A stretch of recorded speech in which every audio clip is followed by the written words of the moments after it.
백종원의 새 예능 프로그램이 공개도 되기 전에 온라인을 뜨겁게 달구고 있습니다. 바로 백종원의 레미제라블에 출연하는 한 출연자의 과거가 밝혀지면서 이 프로그램이 심각한 논란에 휩싸였기 때문입니다. 그 출연자는 소년법 구호 처분을 받았다고 하는데요. 과연 이 사람에게 인생 역전의 기회를 주는 게 맞을까요? 백종원의 레미제라블은 백종원 대표와 스타 셰프들이 20명의 도전자에게 장사의 비법을 전수하며 100일간의 혹독한 훈련을 통해 인생을 바꿀 기회를 준다는 취지의 프로그램입니다. 그 취지는 충분히 감동적일 수 있습니다.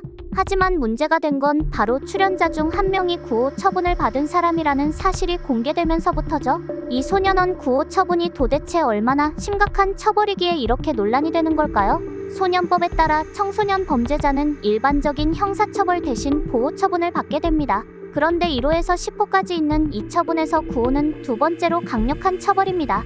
단기 소년원 송치로 최장 6개월간 소년원에 수감되는 처벌이죠. 쉽게 말해 일반적인 훈계로는 교화가 되지 않거나 죄질이 상당히 무거울 때 내려지는 처분입니다. 9호 처분은 결코 가벼운 처벌이 아닙니다. 이 처분을 받은 청소년은 처분받기 이전에도 여러 차례 문제를 일으켰거나 사회적 해악을 끼친 심각한 범죄를 저질렀을 가능성이 높다는 뜻이기도 합니다. 수많은 네티즌들은 백종원의 새로운 프로그램이 소년범에게 인생 역전의 기회를 제공하는 것 자체가 문제라는 반응을 보이고 있습니다. 왜 피해자는 생각하지 않고 가해자에게만 기회를 주냐는 거죠.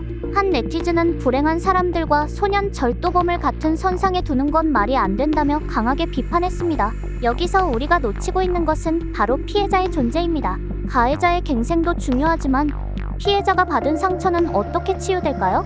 그들의 고통은 여전히 현재 진행형입니다.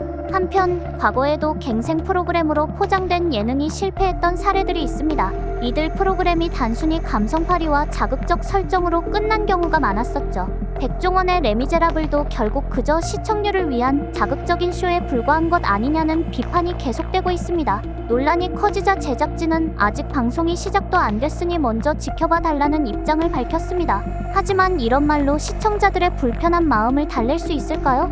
방송 시작이 아무리 남아있다 해도 이 프로그램이 정말 인생 역전의 기회를 주기 위해 만들어진 것인지 아니면 충격적인 인물로 화제성을 노린 것인지는 의문이 남습니다. 이미 신뢰를 잃은 상황에서 방송이 어떤 방향으로 전개될지 의문입니다. 결국 이 논란의 결말은 시청자들의 판단에 달려 있습니다.